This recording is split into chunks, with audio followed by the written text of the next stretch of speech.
David Bowie died yesterday. At least that's when I heard about it. I hope that he went peacefully and that his family are supported throughout this time.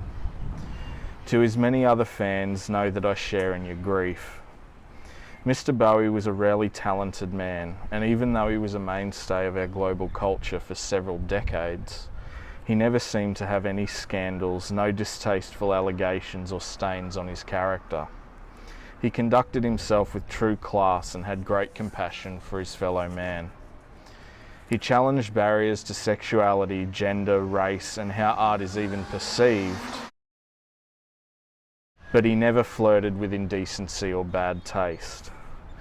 Though I never met him, I wish I had of. He's one of the few famous people that can make that claim. Please, Mr. Waits and Mr. Rowlands, don't leave anytime soon. My own experience with Mr. Bowie began as many of my generation did. Seeing him in the labyrinth as the Goblin King, Jareth. Even amongst the puppets and special effects, the man made an impression that lasted for many years after. Then, as ever, he seemed otherworldly, sardonic and effortlessly confident. Finding out that he'd been Ziggy Stardust was just icing on the cake.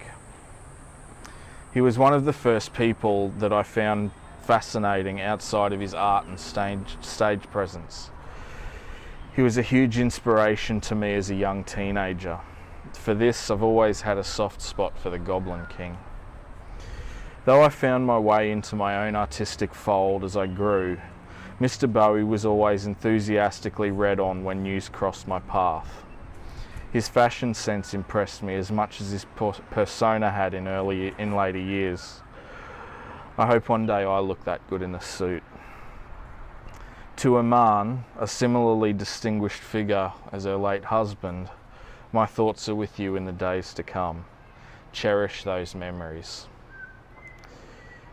Thank you, Mr. David Bowie. I'll always remember you with a smile.